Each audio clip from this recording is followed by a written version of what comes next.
I spent 3 hours on a forum where guys argue whether you're a high MTN or low HTN based on millimeter measurements of your eye spacing. And honestly, they might be onto something, or they might be insane. I genuinely can't tell anymore. There are 7 levels between subhuman and gigachad, and I just realized I've been stuck at level 3 my entire life without knowing the game even existed. Welcome to Looksmaxxing, where your jawline has a credit score. So here's what happened. I was scrolling TikTok at 2 a.m. like a normal person, and the algorithm decided I needed to know what canthal tilt means. 10 minutes later, I'm on a forum called looksmax.org, reading a 43-page guide on facial harmony written by someone named Skullmonger88. The guide had diagrams.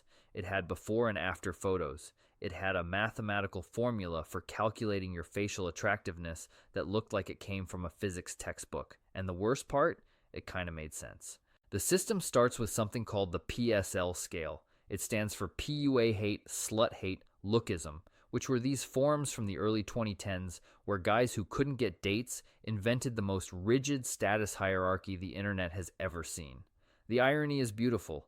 Outcast created a caste system more detailed than anything that came before it. It's a 1 to 10 scale, but not the normal one your friends use when they're being generous. This one's brutal. On the PSL scale, most people you'd call attractive in real life are a 6. Movie stars are 7s and 8s. A 9 is statistically rare, and a 10 doesn't exist because that would require genetic perfection that's literally impossible. Level 1 to 2 is what they call subhuman. The forums use that word unironically. It's over tier. People at this level are told no amount of improvement will save them. Level 3 to 4 is LTN, lower tier normie. You're invisible but not repulsive. You exist in the background of other people's lives. I'm pretty sure I've been here since middle school. Level 5 to 6 is MTN, mid-tier normie. This is where most people actually live. You're average. You blend in. You're not turning heads, but you're not clearing rooms either. Level 6 to 7 is HTN, higher tier normie. You're attractive enough to get noticed. People remember your face. You do fine on dating apps without trying too hard. Level 8 is Chadlight. You're locally attractive, regionally competitive. You're the hot guy at your college or your office. Level 9 is Chad, top 1%.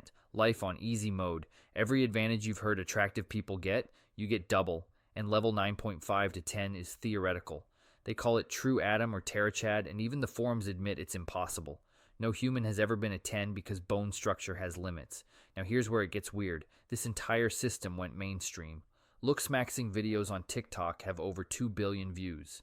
It happened around 2022, 2023. What started as niche incel forums became Gen Z slang.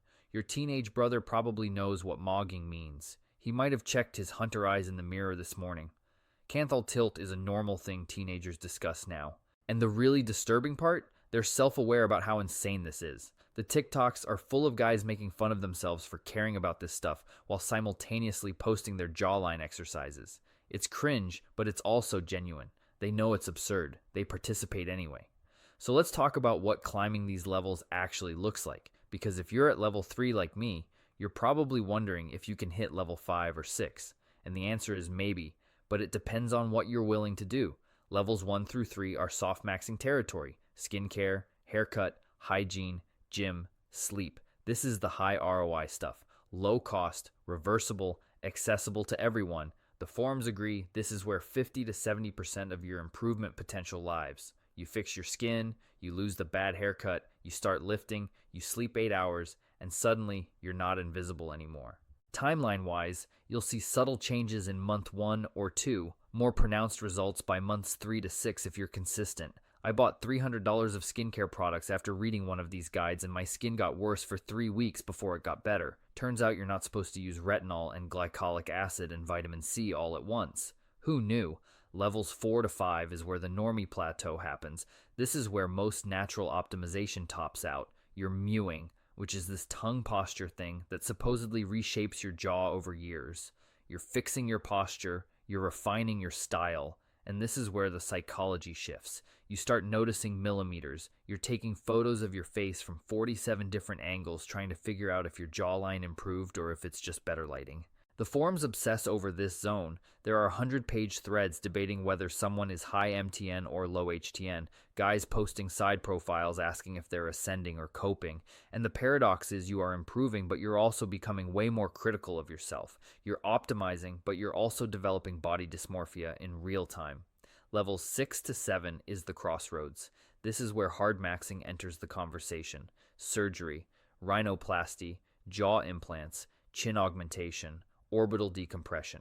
We're talking $10,000 to $50,000 procedures, permanent changes, high risk. And here's the thing, it works for specific problems, but it's not universal ascension. If you've got a genuinely crooked nose that's tanking your harmony, fixing it might move you up a level, but you can't manufacture bone structure from nothing. This is edge case territory. Most people don't need surgery, but for the ones who do, it's life-changing.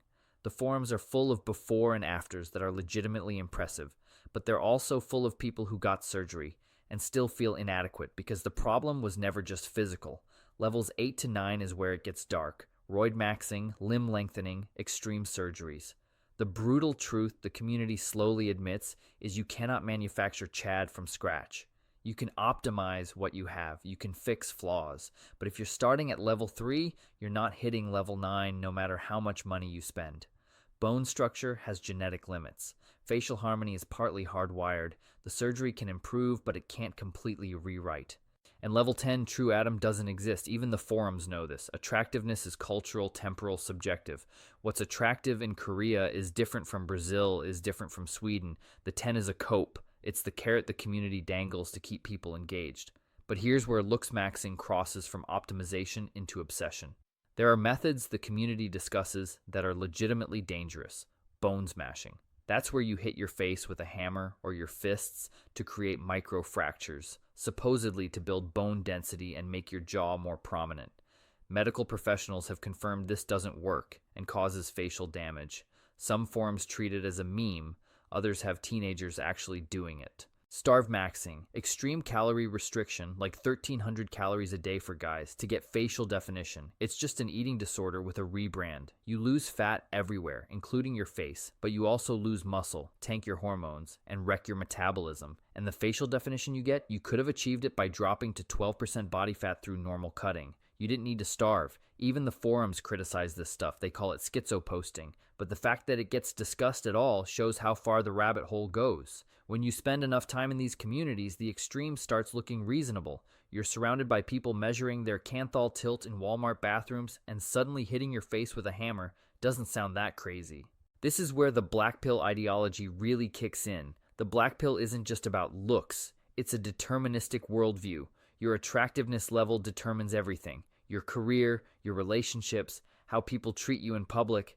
And if you're below a certain threshold, it's over. No amount of self-improvement will save you. You're locked into your tier forever. The ideology splits into it's over versus we're all gonna make it. Some forums are pure fatalism, others are optimistic but realistic. And here's the uncomfortable part. The halo effect is real. Attractive people do get treated better in job interviews, in social situations, in dating. Research confirms this, but looksmaxxing culture inflates it to deterministic levels. They take a real bias and turn it into destiny. The progression paradox is this. You see results, your skin clears up, your jawline gets sharper, you get compliments, but you still feel inadequate because you're now aware of the hierarchy. You went from blissfully ignorant at level 3 to self-aware and dissatisfied at level 5. You're better looking, but more miserable. That's the trap. So let's reframe this, because I've been talking about the hierarchy like it's real, and it kinda is, but also it's completely fake. Looksmaxxing is optional optimization, not salvation. It's not an escape from hell. It's not a ladder you climb to unlock happiness. It's a set of tools you can use if you want to improve how you look, knowing that improvement has limits and diminishing returns. Sequencing matters. Soft max first. Fix the obvious stuff. Sleep, gym, skincare, haircut. Evaluate after 6 months. Then decide if hard maxing makes sense for you. Most people stop at soft maxing because the ROI is good enough. The ones who go further usually have a specific flaw they're addressing, not a desire to become someone else entirely. High ROI is simple. Sleep 8 hours. lift weights 3 times a week, develop a skincare routine, get a haircut that fits your face shape, fix your posture. This stuff is accessible, reversible, and actually works. Medium ROI is things like mewing, which is controversial and subtle at best, and style refinement. Low ROI is extreme diets, bones mashing, obsessive measurement. That's where you're spending hours for millimeters of change that no one else will notice. Surgical ROI depends entirely on the specific flaw. If you've got a genuinely bad nose or weak chin, fixing it might change your life. If you've got average features and you're chasing perfection, surgery won't save you. It'll just make you a different kind of average with an emptier bank account. The psychological cost is real. Body dysmorphia, social media comparison loops, forum echo chambers that reinforce your insecurity. If you're measuring your face every day, if you're avoiding social situations because you're not lean enough, if you're spending more time analyzing your flaws than living your life, you've crossed from optimization into obsession. That's the red flag. Here's the unspoken truth. The hierarchy exists, but it's not as rigid as the community claims. Attractiveness matters, but it's not destiny. You can improve, but you can't manufacture a different skeleton. And most people in real life are not analyzing your canthal tilt. They're not running PSL calculations in their head when they meet you. They're just trying to get through their own day. The 7 levels are real in the community's mind. They're somewhat real in reality because attractiveness is a spectrum. And they're completely fake as deterministic fate. You probably are level 3, 5, or 7. And that's fine. You can move up a level or 2 if you want. But you're not going to become someone else. And you shouldn't have to. I just spent a week learning what orbital vector means, and I'm not sure I'm better for it. I can now identify a positive canthal tilt from across the room. I know the difference between forward growth and recession. I've seen more before and after photos of jaw surgery than any human should. And you know what? I still look the same. Maybe slightly better because I fixed my sleep schedule and started using sunscreen, but mostly the same. Anyway, I'm going to go look at my face in a regular mirror instead of a 10x magnification one and remember that most people aren't keeping a spreadsheet of my flaws. You coming?